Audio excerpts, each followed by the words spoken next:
ખ્રિસ્ત પ્રભુમાં વાલા દર્શક મિત્રો, બીબીએનમાં આપનું હાર્દિક સ્વાગત છે. આજે આપણી સમક્ષ કોકિલાબેન આવ્યા છે. તેમનો ટૂંકો પરિચય આપું તો તેઓ લાંબેલ ગામના વતની છે. ટેલિકોમમાં એક સિનિયર ઓફિસર તરીકે ફરજ બજાવી રહ્યા છે.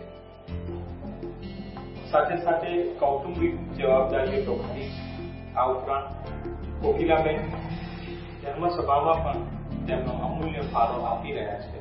સમગ્ર ગુજરાતમાં કોકિલાબેન એક એવા કેથોલિક નારી છે કે જેઓને પાવન ભૂમિના દર્શનાર્થે લોકોની યાત્રામાં લઈ જવા માટે આહવાન મળ્યું છે.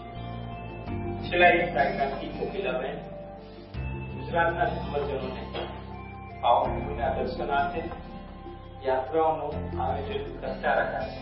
વાલા દર્શક મિત્રો, આપ સર્વ જાણો છો કે આપણે પાવન ભૂમિના દર્શનની શ્રેણી શરૂ કરેલી છે.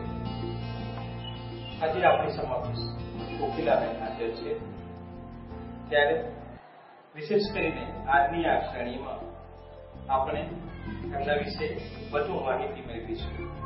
વાલા દર્શક મિત્રો, કોકિલાબેન આજે તેમનો કિંમતી સમય ફાળવીને આપણી સમક્ષ આવ્યા છે, ત્યારે ખરેખર હૃદયના ઊંડાણથી અને બીબીએન વતી તેમનું હાર્દિક સ્વાગત કરું છું. કોકિલાબેન, આજની આ શ્રેણીમાં આપ સર્વને આજે શું કામ કરી રહ્યા છે તે પાછળનું પ્રેરણા બળ કયું છે એ વિશે માહિતી આપશે. કોકિલાબેન, બીબીએન વતી તેમજ સર્વ દર્શક મિત્રો વતી હું આપનું હાર્દિક સ્વાગત કરું છું. અત્યાર સુધી તમે અસંખ્ય ધર્મજનોને ઇઝરાયલની પાવન ભૂમિના દર્શન કરાવ્યા છે. લાંબા અધ્યાયો વાંચવાનું તો ટેવ ન હોવાને કારણે કદાચ કંટાળો આવે છે. મેં એવો નિર્ણય લીધો કે રોજ ઓફિસ જતા પહેલા એક બાઇબલનું એક જ વાક્ય હું વાંચીને ઓફિસ જઈશ અને આ નિર્ણય મેં શરૂઆત કરી.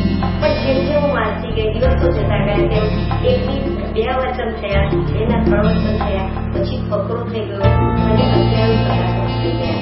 અને 4મી નવેમ્બરે જ્યારે આ બાઇબલ અધિવેશન પૂરું થઈ ગયું ને મારો નિર્ણય હતો અને મારા જીવનમાં આ સૌથી મોટો ચમત્કાર બની ગયો કે મેં કોઈ દિવસ ઇઝરાયલમાં જવા વિશે કોઈ દિવસ વિચાર સુદ્ધા નહોતો કર્યો, કેમ કે મુંબઈ જેવા શહેરની મારી પહોંચ નહોતી. અને ત્યારે એક ફાધરે મને કહ્યું હતું, આજે રોટરી દ્વારા કે તમે આ રોટરી બોલજો અને તમને પ્રભુ તમને પુણ્યભૂમિમાં લઈ જશો.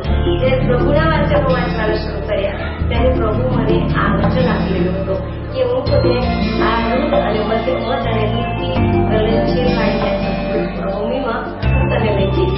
એટલે શ્રદ્ધા સાથે બાઇબલ વાંચન કરવા લાગી.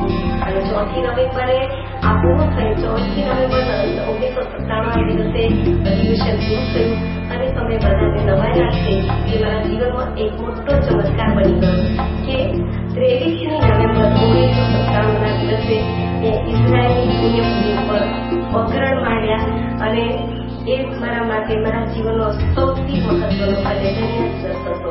Praise the lord. હાલેલુયા.